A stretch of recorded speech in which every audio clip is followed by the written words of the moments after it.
উত্তরা ৪ নম্বর সেক্টরের পার্কে ঠিক বটমূলে আমার বড় ভাই জহির সাহেব মেডিটেশন করছেন। তিনি ধ্যানমগ্ন আছেন।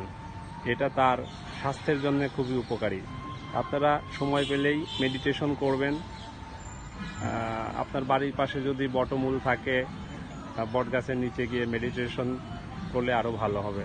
বটগাছটা এরকম সুন্দর সুসজ্জিত করবেন, একটু মাটি বজায় রেখে, একটু দূরত্ব বজায় রেখে বসার মতো জায়গা করবেন। আর সেখানে বসে একটু নিজেকে নিয়ে ভাববেন, সৃষ্টিকে নিয়ে ভাববেন, স্রষ্টাকে নিয়ে ভাববেন। এবং সকালবেলা সকাল সকাল একটু ধ্যান করবেন, মেডিটেশন করবেন। জহির ভাইকে দেখে আমার মেডিটেশন করার খুব ইচ্ছে হচ্ছে।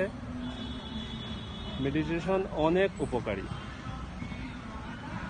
মনের অনেক রোগ থাকে, মনের রোগগুলো অন্তত দূর হয়ে যাবে। মানুষের শরীরের রোগের থেকে মনের রোগ হচ্ছে সব থেকে ক্ষতিকর। মনে যদি বিষ থাকে, সেই বিষগুলো সব নিংড়ে ফেলুন মেডিটেশনের মাধ্যমে, নাকি? মেডিটেশন করে আপনার কেমন লাগছে? খুব ভালো লাগছে। খুব ভালো অনুভব করছেন, সৃষ্টি এবং স্রষ্টাকে ফিল করছেন, নিজের লাইফকে ফিল করছেন, জীবনকে ফিল করছেন। জীবনের অর্থ কি? মাঝে মধ্যে অর্থই অনর্থ। কিন্তু দুনিয়াতে আল্লাহ তাআলা পাঠিয়েছেন নিশ্চয়ই কিছু উদ্দেশ্যে। আমরা সেই উদ্দেশ্যটা ভুলে যাই।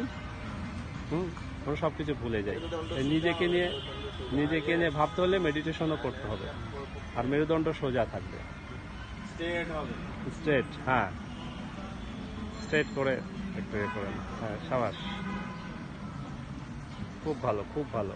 এভাবেই মেডিটেশন করতে হবে। অন্তত 10-20 মিনিট মেডিটেশন করলে খুব ভালো হবে। সবাইকে ধন্যবাদ। ইনশাআল্লাহ সবাইকে ধন্যবাদ। সবাই ভালো থাকুক, সবাই সুস্থ থাকুক, এই কামনা করি। হ্যাঁ।